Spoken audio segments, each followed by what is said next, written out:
ಅಕ್ಷಯ ತೃತೀಯದಂದು ಏನು ಖರೀದಿಸಬೇಕು ಮತ್ತು ಏನು ಖರೀದಿಸಬಾರದು ಈ ವಿಡಿಯೋದಲ್ಲಿ ತಿಳ್ಕೊಳ್ಳೋಣ.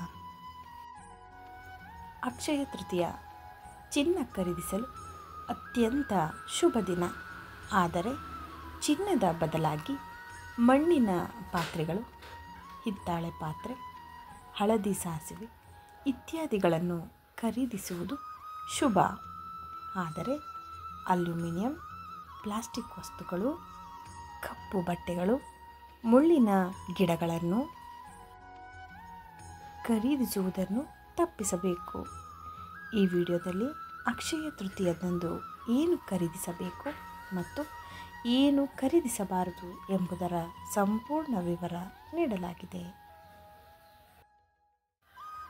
ಅಕ್ಷಯ ತೃತೀಯ ಹಬ್ಬವನ್ನು ವೈಶಾಖ ಮಾಸದ 3ನೇ ದಿನದಂದು ಆಚರಿಸಲಾಗುತ್ತದೆ. ಈ ದಿನ ಲಕ್ಷ್ಮೀದೇವಿ ಮತ್ತು ಕುಬೇರ ದೇವರನ್ನು ಸರಿಯಾದ ಆಚರಣೆಗಳೊಂದಿಗೆ ಪೂಜಿಸಲಾಗುತ್ತದೆ. ಯಾವುದೇ ಹೊಸ ಕೆಲಸವನ್ನು ಪ್ರಾರಂಭಿಸಲು ಈ ದಿನವನ್ನು ಶುಭವೆಂದು ಪರಿಗಣಿಸಲಾಗುತ್ತದೆ. ಆದರೆ ಅಕ್ಷಯ ತೃತೀಯ ದಿನದಂದು ಚಿನ್ನ ಖರೀದಿಸುವುದು ಶುಭವೆಂದು ಪರಿಗಣಿಸಲಾಗುತ್ತದೆ. ಚಿನ್ನದ ಹೊರತಾಗಿ ಅಕ್ಷಯ ತೃತೀಯದಂದು ಏನು ಖರೀದಿಸಬೇಕು ಮತ್ತು ಏನು ಖರೀದಿಸಬಾರದು ಎಂಬುದನ್ನು ಇಲ್ಲಿ ತಿಳಿದುಕೊಳ್ಳಿ. ಅಕ್ಷಯ ತೃತೀಯ ಯಾವಾಗ? ವೈದಿಕ ಕ್ಯಾಲೆಂಡರ್ ಪ್ರಕಾರ ವೈಶಾಖ ಮಾಸದ ಶುಕ್ಲ ಪಕ್ಷದ ತೃತೀಯ ತಿಥಿ ಏಪ್ರಿಲ್ 29ರಂದು ಸಂಜೆ 5:31ಕ್ಕೆ ಪ್ರಾರಂಭವಾಗಿ ಮರುದಿನ ಅಂದರೆ ಏಪ್ರಿಲ್ 30ರಂದು ಮಧ್ಯಾಹ್ನ 2:12ಕ್ಕೆ ಕೊನೆಗೊಳ್ಳುತ್ತದೆ. ಉದಯ ದಿನಾಂಕದ ಪ್ರಕಾರ ಅಕ್ಷಯ ತೃತೀಯ ಹಬ್ಬವನ್ನು ಏಪ್ರಿಲ್ 30ರಂದು ಆಚರಿಸಲಾಗುತ್ತದೆ. ಅಕ್ಷಯ ತೃತೀಯ ಪೂಜೆ ಮುಹೂರ್ತ ಬೆಳಗ್ಗೆ 5:54ರಿಂದ ಮಧ್ಯಾಹ್ನ 12:24ರವರೆಗೆ. ಅಕ್ಷಯ ತೃತೀಯದಂದು ಏನು ಖರೀದಿಸಬೇಕು? ಅಕ್ಷಯ ತೃತೀಯ ದಿನದಂದು ಚಿನ್ನ ಮತ್ತು ಬೆಳ್ಳಿ ಆಭರಣಗಳನ್ನು ಖರೀದಿಸುವುದು ಶುಭ. ಹೀಗೆ ಮಾಡುವುದರಿಂದ ವರ್ಷವಿಡೀ ಆರ್ಥಿಕ ಲಾಭ ಪಡೆಯುವ ಸಾಧ್ಯತೆ ಇದೆ. ಅಕ್ಷಯ ತೃತೀಯ ದಿನದಂದು ನೀವು ಚಿನ್ನ ಮತ್ತು ಬೆಳ್ಳಿಯನ್ನು ಖರೀದಿಸಲು ಸಾಧ್ಯವಾಗದಿದ್ದರೆ ಆ ದಿನ ನೀವು ಮಣ್ಣಿನ ಪಾತ್ರೆಯನ್ನು ಖರೀದಿಸಬೇಕು.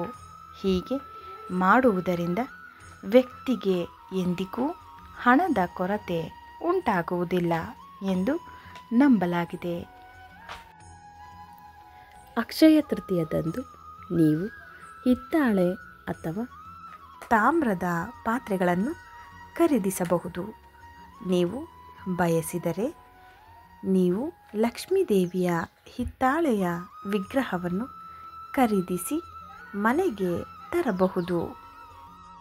ಇದಲ್ಲದೆ ನೀವು ಅಕ್ಷಯ ತೃತೀಯ ದಿನದಂದು ಹಳದಿ ಸಾಸಿವೆ, ಪರದ ಶಿವಲಿಂಗ ಮತ್ತು ಬಾರ್ಲಿಯನ್ನು ಸಹ ಖರೀದಿಸಬಹುದು. ಹೀಗೆ ಮಾಡುವುದರಿಂದ ವಿಷ್ಣು ಮತ್ತು ತಾಯಿ ಲಕ್ಷ್ಮಿ ಬೇಗನೆ ಸಂತೋಷಪಡುತ್ತಾಳೆ ಎಂದು ನಂಬಲಾಗಿದೆ. ಅಕ್ಷಯ ತೃತೀಯದಂದು ಏನನ್ನು ಖರೀದಿಸಬಾರದು? ಅಕ್ಷಯ ತೀರ್ಥದ ದಿನದಂದು ಅಲ್ಯೂಮಿನಿಯಂ, ಸ್ಟೀಲ್ ಅಥವಾ ಪ್ಲಾಸ್ಟಿಕ್ ವಸ್ತುಗಳನ್ನು ಖರೀದಿಸುವುದನ್ನು ತಪ್ಪಿಸಬೇಕು. ಅಲ್ಲದೆ ಹಣದ ವಹಿವಾಟುಗಳನ್ನು ಮಾಡಬಾರದು. ಇದಲ್ಲದೆ ಅಕ್ಷಯ ತೃತೀಯದಂದು ಮುಳ್ಳಿನ ಗಿಡಗಳು ಮತ್ತು ಕಪ್ಪು ಬಣ್ಣದ ಬಟ್ಟೆಗಳನ್ನು ಖರೀದಿಸುವುದು ಅಶುಭವೆಂದು ಪರಿಗಣಿಸಲಾಗುತ್ತದೆ. ಈ ಮಾಹಿತಿ ನಿಮಗೆ ಇಷ್ಟ ಆಗಿದರೆ ಪ್ಲೀಸ್ ಲೈಕ್ ಮಾಡಿ, ಶೇರ್ ಮಾಡಿ, ಕಮೆಂಟ್ ಮಾಡಿ. ಇನ್ನೂ ಯಾರಾದರೂ ನನ್ನ ಚಾನಲ್ನ ಸಬ್ಸ್ಕ್ರೈಬ್ ಮಾಡ್ಕೊಳ್ಳದೆ ನೋಡ್ತಿದ್ರೆ ಪ್ಲೀಸ್ ಸಬ್ಸ್ಕ್ರೈಬ್ ಮಾಡ್ಕೊಳ್ಳೋದನ್ನ ಮರಿಬೇಡಿ. KSR Kannada YouTube channel. Thank you. Thanks for watching.